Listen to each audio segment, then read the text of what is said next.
Hello दोस्तों, मैं श्वेता। मैं हूँ ट्यूटर, यूट्यूब ट्रेनर और मेंटर।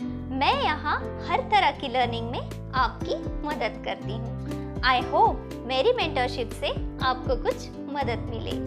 ओके देन, हम हमारी लर्निंग की ओर एक कदम बढ़ाते हैं। So let's get started.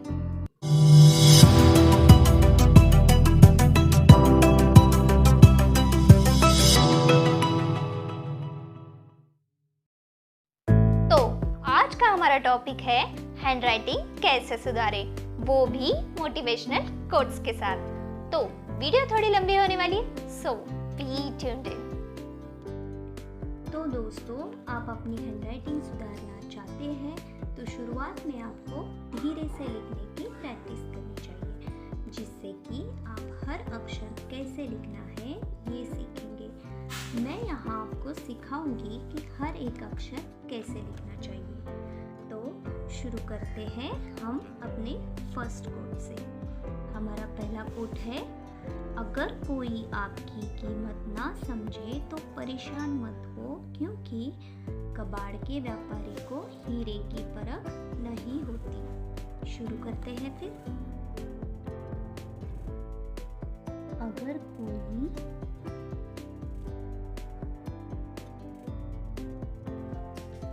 आपकी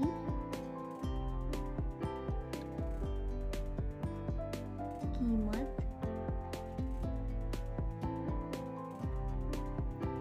ना समझे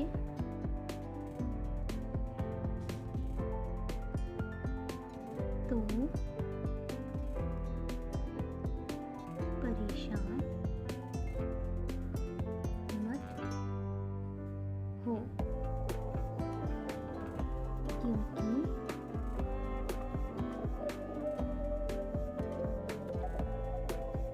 कबाड़ के व्यापारी को हीरे की परख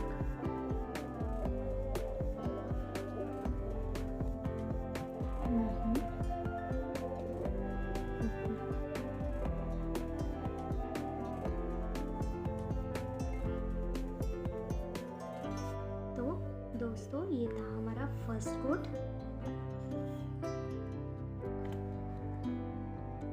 तो ये है हमारा सेकंड कोट। आदत थी रिश्तों में दूध शक्कर की तरह घुल मिल जाने की, याद ही नहीं रहा कि ज़माना तो शुगर फ्री है। वैसे जब भी लिखे किसी एक ही स्ट्रोक में लिखे। वैसे तो लिखने से पहले ही डिसाइड करना है कि आपको किस स्ट्रोक में लिखना है। मेरा स्ट्रोक स्ट्रेट है, आप किसी भी स्ट्रोक में लिख सकते हैं, लेफ़्ट टू राइट और राइट टू लेफ़्ट, या फिर आपको जैसे ठीक लगता है, कंफर्टेबल लगता है, वैसे उस स्ट्रोक में आप लिख सकते हैं। फिर मेरे जैसे स्ट्रेट स्ट्रोक में भी लिख सकते हैं। It's all depend on you. Stroke का मतलब होता है ये जो लाइंस है मेरी स्ट्रेट दिख रही है, क्योंकि मैं स्ट्रेट स्ट्रोक में लिखती हूँ, इसलिए। तो हम शुरू करते हैं हमारा सेकंड कोट।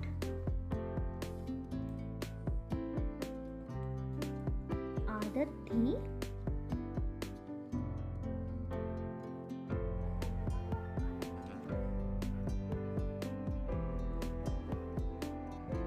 रिश्तों में,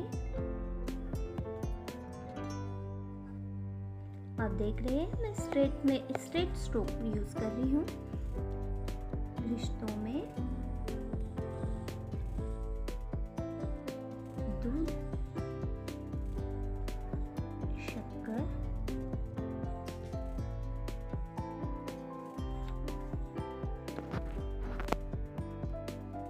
शक्कर की तरह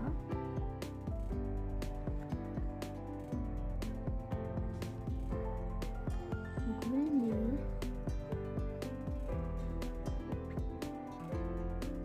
जाने की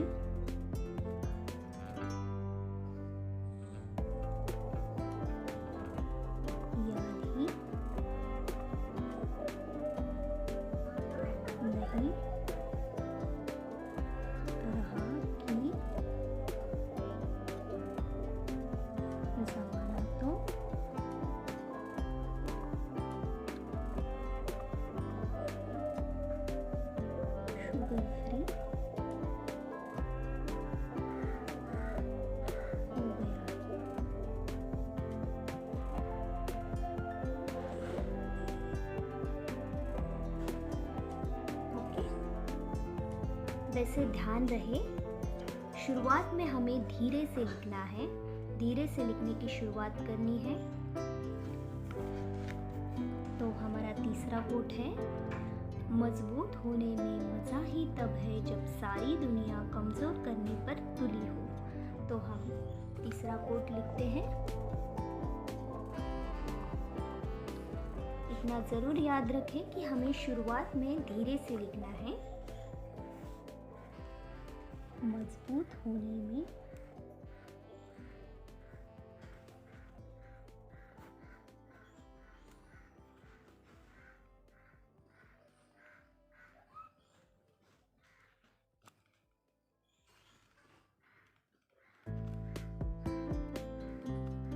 मज़ा ही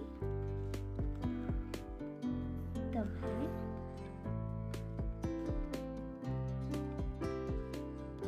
जब सारी दुनिया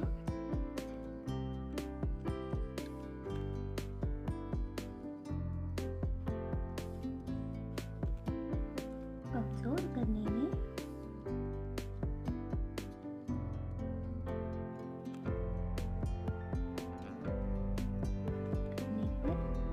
तुली हो।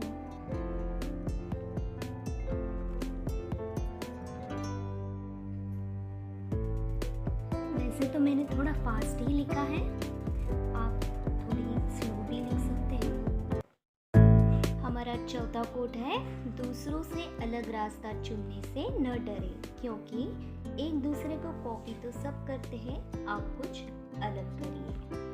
वैसे हर रोज एक पेज लिखने से आपकी हैंडराइटिंग में ज़रूर सुधार आने लगेगा। आपको बस कंसिस्टेंट रहना पड़ेगा और लगन से प्रैक्टिस करनी पड़ेगी। वो कहते हैं ना कि अगर खुद पे पूरा विश्वास हो और पूरी लगन से कोई काम किया जाए तो बड़े बड़े कामों को भी अंजाम दिया जा सकता है। और फिर ये तो सिर्फ हैंडराइटिंग है। तो शुरू करते हैं हम चौथा कोट।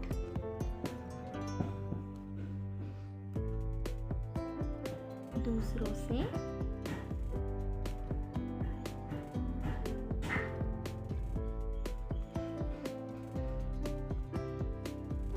अलग रास्ता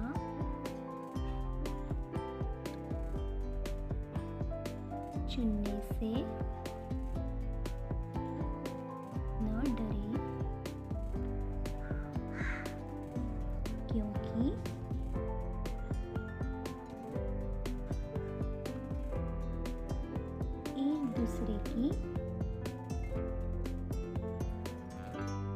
एक दूसरे को कॉपी तो सब करते हैं, आप कुछ अलग करिए।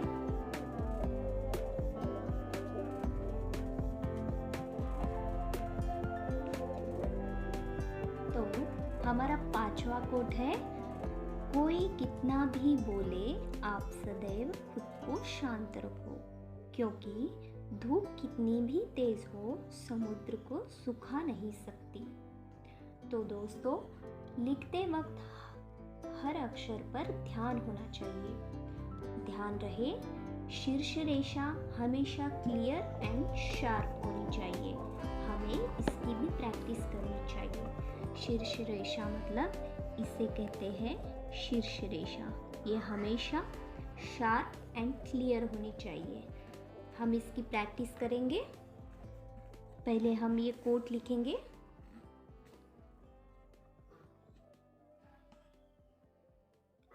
कोई देखना ये शीर्ष रेखा मैं शार्प निकालती हूँ। कोई कितना भी बोले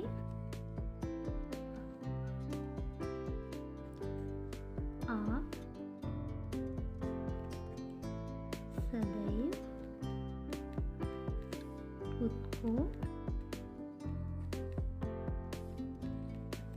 शांत रखो।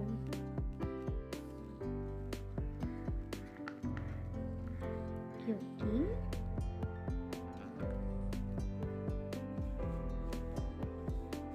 धूप कितनी भी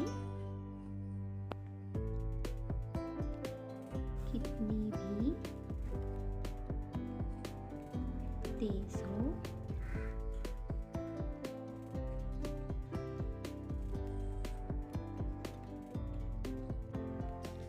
समुद्र को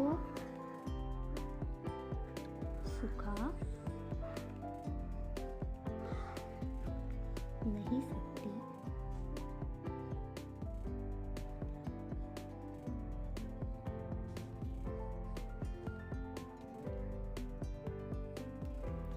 जैसा कि मैंने आपको कहा, हमारी शीर्ष रेखा हमेशा क्लियर एंड शार्प होनी चाहिए और इसकी प्रैक्टिस करने से शीर्ष रेखा शार्प हो जाती है। हम इसकी प्रैक्टिस कर सकते हैं। हमें इस तरह से शीर्ष रेखा की प्रैक्टिस करनी चाहिए जिससे कि शीर्ष रेखा क्लियर एंड शार्प बन सके। हर रोज़ अगर हम एक पेज करते रहें ऐसा, तो शीर्ष रेखा ज़रूर शार्प एंड क्लियर हो जाएगी। आप देख सकते हैं मेरी शीर्ष रेखा हमेशा शार्प और क्लियर है, देख सकते हैं आप।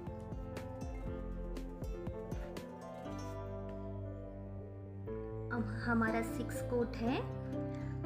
बड़ा आदमी वह है जो अपने पास बैठे इंसान को कभी छोटा महसूस ना होने दे। वैसे मैंने कहा था कि लिखते वक्त हर अक्षर पर हमारा ध्यान होना चाहिए। हम हर अक्षर पे ध्यान देंगे और अभी 6 कोट लिखेंगे। 6 कोट है, बड़ा आदमी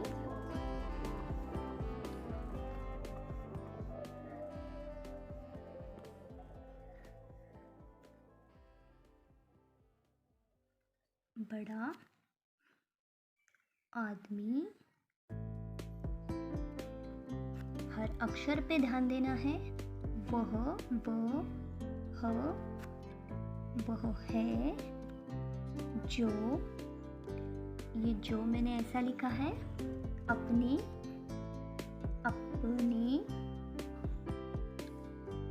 ठीक से देखना, मैं हर अक्षर पे मेरा ध्यान है। पास बैठे इंसान को हर अक्षर को सही से लिखना है। कभी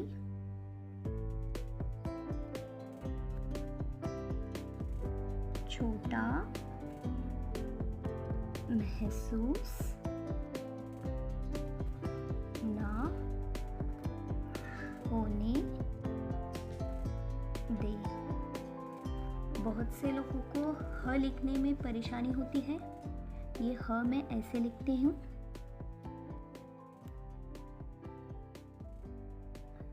मैं ऐसे लिखती हूँ, ऐसे करके ऐसे और ऐसे लिखती हूँ। फास्ट में ऐसा आ जाता है वो। तो हमारा 7वां कोट है, जो अपना न हुआ उस पर कभी हक मत जताना, और जो समझ न सके उसे अपना दर्द कभी मत बताना। ओके। लिखने में फ्लुएंसी तभी आएगी जब आप प्रैक्टिस करेंगे। यू नो ना, प्रैक्टिस मेक्स मैन परफेक्ट। वैसे मेरी भी हैंडराइटिंग कुछ अच्छी नहीं थी, मैंने थोड़ी बहुत प्रैक्टिस की थी, इसलिए मेरी हैंडराइटिंग अब थोड़ी सी अच्छी है। वैसे जितना हो सके अक्षर छोटे ही निकालने चाहिए। जब आप अक्षर छोटे छोटे निकालेंगे तब वो अच्छे निकलेंगे, इसलिए हमेशा अक्षर छोटे ही निकालने चाहिए। तो हम शुरू करते हैं हमारा 7वां कोट। ओके। जो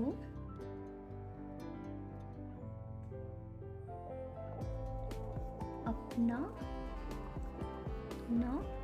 हुआ उस पर कभी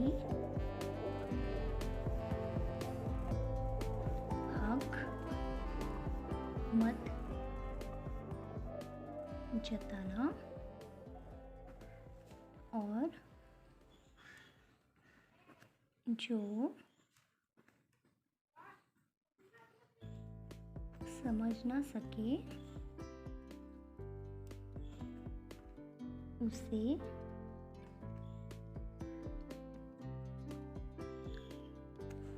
अपना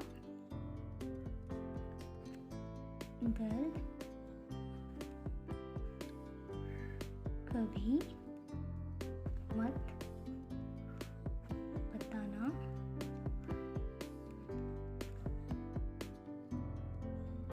okay, so we have finished. तो दोस्तों, ये थे कुछ हमारे इंस्पिरेशनल कोट्स।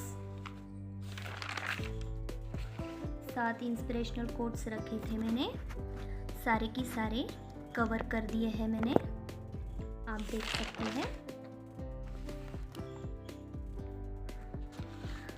तो दोस्तों, ध्यान रखिए, लिखते वक्त मैंने जो पॉइंट्स बताए थे वो ज़रूर अप्लाई करना और शुरुआत में हमेशा स्लोली लिखना, हमेशा धीरे से लिखने की शुरुआत करना और अक्षर हमेशा छोटे छोटे निकालना। आप देख सकते हैं मैंने छोटे छोटे अक्षर निकाले हैं, तो छोटे छोटे अक्षर निकाले तभी आपकी हैंडराइटिंग अच्छी दिखेगी। और ध्यान रहे कि आपकी जो शीर्ष रेखा है वो हमेशा क्लियर एंड शार्प होनी चाहिए और हमेशा स्ट्रोक का ध्यान रखना, आपका स्ट्रोक कोई एक ही होना चाहिए, लेफ्ट टू राइट और राइट टू लेफ्ट, और या फिर मेरे जैसे स्ट्रेट रख सकते हैं, आपको जैसे ठीक लगे, जैसे कंफर्टेबल लगे वैसे आपको स्ट्रोक रखना है। वैसे ध्यान रहे हर अक्षर पे, हर अक्षर कैसे लिखना है इसकी प्रैक्टिस करनी है आपको और रेगुलर रहना है प्रैक्टिस में, इतना ध्यान जरूर रखना। तो फटाफट से हम अपनी समरी ले लेते हैं। First point, try slowly at earlier. Second point, decide and develop your stroke. Third point, practice daily 1 page. Fourth point, be consistent and stick for your outcome. Fifth point, focus on each alphabet while practicing. Sixth point, draw exact, sharp and clear top line. Seventh point, do regular practice. Eighth point, draw as small as you can. वैसे मेरा next video English motivational quotes के ऊपर होगा जिसमें आपको English handwriting सुधारने के tips मिलेंगे, इसलिए सब्सक्राइब करना मत भूलना ताकि आपसे नेक्स्ट वीडियो मिस ना हो। तो दोस्तों, आपको आज का वीडियो कैसा लगा कमेंट करके प्लीज़ बता देना। And thank you so much यहाँ तक आने के लिए। And at last have a fun and enjoy your learning.